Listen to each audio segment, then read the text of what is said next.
Kita ini di persimpangan jalan. Ya. Banyak kita ini sekarang mengalami satu kebingungan. Berdapat dampak-dampak dari media yang dampaknya ada juga yang baik, tapi juga banyak juga dampak-dampak yang tidak baik dari media. Di antaranya adalah budaya hidup instan, hedonis. Nah itu kan didapat dari mana Pak? Dari media. Ya, orang nggak mau kerja keras, pengennya pokoknya kerja yang enteng tapi duitnya banyak. Maka anak zaman sekarang itu, pemuda-pemuda zaman sekarang itu pengen pekerjaan yang tidak terlalu capek, bahkan senang dia dengan pekerjaan itu, tapi uangnya banyak. Contoh apa? Konten, YouTuber, ya, bikin konten kreator. Ya kalau bagus tidak masalah. Cuma kadang-kadang kan yang penting kan viral, kadang-kadang yang penting banyak yang suka. Akhirnya apa? Berbagai cara dilakukan. Nah, seolah kita merasakan bahwa daya juang kok beda ya dengan zaman kita dulu. Bapak perhatikan hari ini anak-anak sekolah misalkan, jarang loh kita melihat anak-anak sekarang yang 2 kilo jalannya mau sekolah. Ada di sini Pak, 2 kilo anak SMP jalan. Kalau ada pasti sudah minta tuh selis atau apa itu, minta selis ke bapaknya Pak, sepeda listrik gitu ya. Nah, sudah minta itu. Yes. Pun dalam teman-teman sekalian, bapak sekalian, saya sampaikan dalam perkuliahan juga sama. Mungkin Pak Guru nanti bisa cross check ya. Anak-anak zaman sekarang tulisannya itu tidak lebih baik dibandingkan anak-anak waktu zaman. Sampai saya ngoreksi tulisan mahasiswa ini, sampai saya berpikir apa perlu saya ke apoteker ini. Perasaan mahasiswa saya itu bukan jurusan kedokteran, tapi tulisannya luar biasa nih. Kenapa ya kok anak-anak zaman sekarang tulisannya itu nggak bagus? Karena jarang nulis Pak, serba instan. Wong sekarang ketika mahasiswa itu, ayo tolong dibuatkan tugas buat makalah, waktunya 2 hari. Mereka tuh siap Pak, hari ini juga jadi siap ditantangin kalau. Ternyata sekarang tuh ada aplikasi ChatGPT namanya. Bapak pernah nyoba ChatGPT itu, barangkali ada yang pernah nyoba ya. Misalkan Pak Agus ya. Kan ada tampilannya terlebih apa? Tuliskan apa yang diinginkan. Tolong buatkan program masjid yang inspiratif. Klik oke. Nggak butuh 5 menit Pak, muncul semua itu.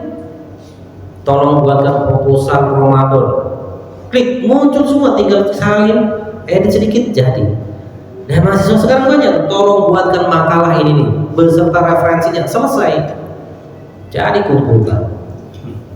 Bukan hasil Pak. Ya Allah ya Karim, kita takjub dengan bapak-bapak yang kuliahnya di masa lalu yang ketiknya dengan mesin ketik barangkali, yang mereka satu huruf ditelatenin berapa ratus, berapa ribu huruf dari ya Pak ya. Saya lihat yang ngetik ini. Sekarang enggak, sekarang calo banyak. Anda mau buat tugas ini calo banyak dan lain sebagainya. Artinya bahwa zaman sekarang memang daya juangnya itu kita akui jauh berbeda. Kenapa? Karena sekarang banyak kemudahan. Ya bukan berarti kita menyalahkan teknologi, tidak. Teknologi juga banyak manfaatnya. Tapi terkadang teknologi juga ada dampak-dampak negatifnya. Membuat, mohon maaf ya, hubungan silaturahim itu tidak sekuat zaman dulu. Contoh sederhana. Bapak-bapak pernah dapat nggak kira-kira WA seperti ini Pak? Ketika musim lebaran, ketika lisan tidak mampu berucap, tangan tidak mampu berjabat tangan, kaki tidak mampu melangkah, pernah begitu Pak? Itu orang sakit yang begitu Pak. Dan lisannya udah nggak bisa ngomong, tangannya nggak bisa menjabat, kakinya nggak bisa jalan, kan? Minal aidin. Padahal cuma satu komplek, coba bayangkan. Ya cuma tetangga barangkali kirim WA. Padahal kalau ingat betul zaman bapak dulu, saya juga barangkali saya masih mengalami.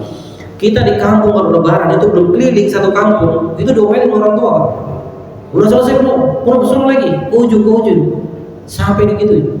Loh sekarang mereka kenapa kok sekarang di kampung-kampung itu kalau lebaran itu kuenya pada utuh Pak, sehingga banyak yang dibawa lagi ke Jakarta ini. Pulang ke Kongguan tinggal ditukar tuh, Kongguan tinggal di kampung, kuenya bawa ke Jakarta. Ya karena gak ada yang makan di kampung, anak-anak udah pada main sendiri ya. WA sudah selesai. Apa namanya? Mensederhanakan sesuatu yang nilainya begitu sakral menurut saya di masyarakat. Berkunjung satu dengan yang lainnya.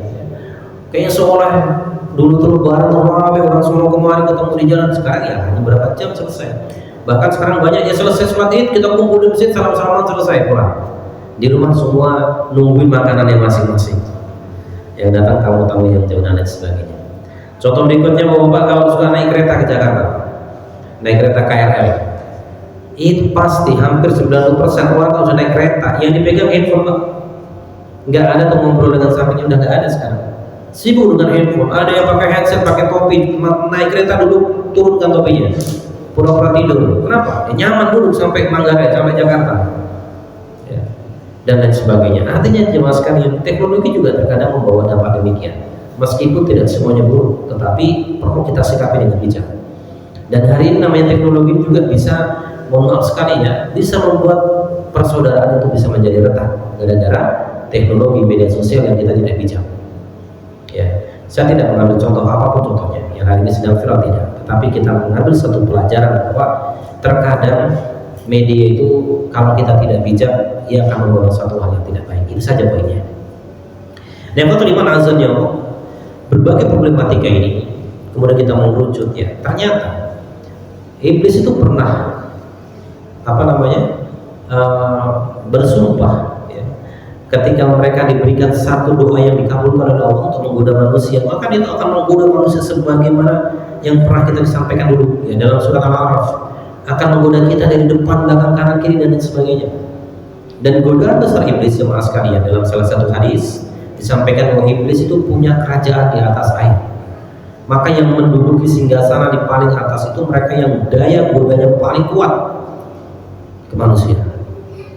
Menjadikan fulan mabuk itu biasa, mencuri biasa. Tapi kalau ada iblis yang mampu menggoda seorang sampai pisah dengan pasangannya, itu mendapatkan singgasana tertinggi.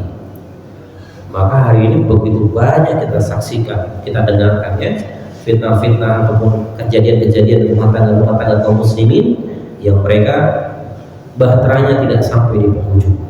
Maka dalam tulisan saya itu judulnya agar bahteramu sampai ke tujuan. Jadi kan saya tampilkan beberapa ayat itu. Kenapa, Pak? Ya banyak faktor, ketidaksabaran dan lain sebagainya.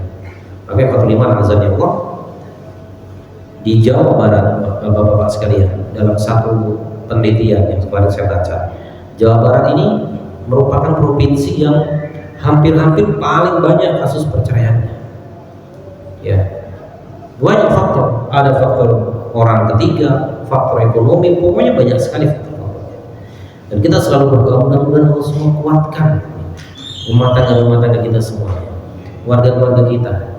Kalau kemudian jemaah sekalian, kalau orientasi kita itu hanya wajah, ayo Pak, jujur Pak, istri kita ini kalau wajah dari hari ke hari semakin umurnya bertambah, kira-kira semakin cantik atau semakin kuat atau semakin lemah fisiknya, Pak? Semakin lemah, Pak, perempuan itu.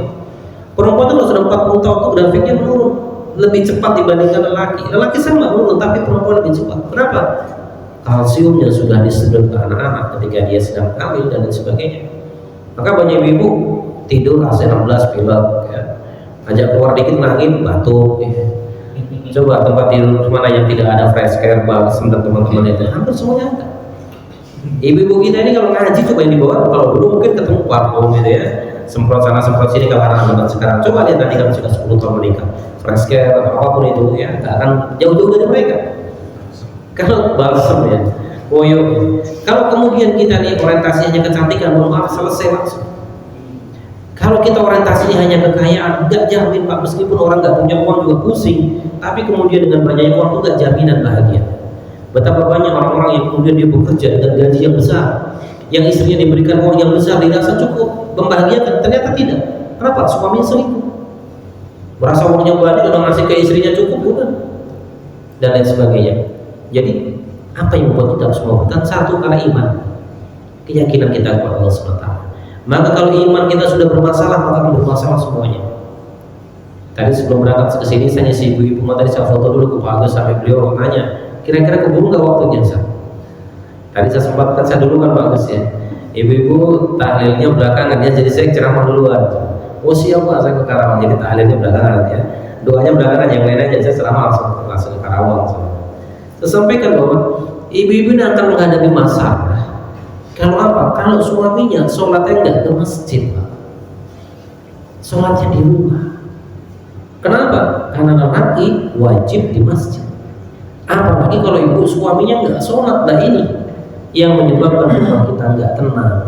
rezeki kita bosan, anak-anak kita nggak nurut. Kenapa? Karena tidak ditegakkan sholat di keluarganya. Apalagi kita sebagai seorang laki-laki, ar-rijalu qawwamuna 'alan nisa, pemimpin bagi perempuan dan pemimpin bagi keluarga kita. Jadi kalau pemimpin itu ruhnya, spiritualnya lemah, maka berbahaya sekali. Maka ada satu hadis Nabi Shallallahu Alaihi Wasallam yang berkaitan dengan bagaimana kekuatan spiritual kita sebagai seorang ayah, bapak, laki-laki itu berpengaruh terhadap semuanya.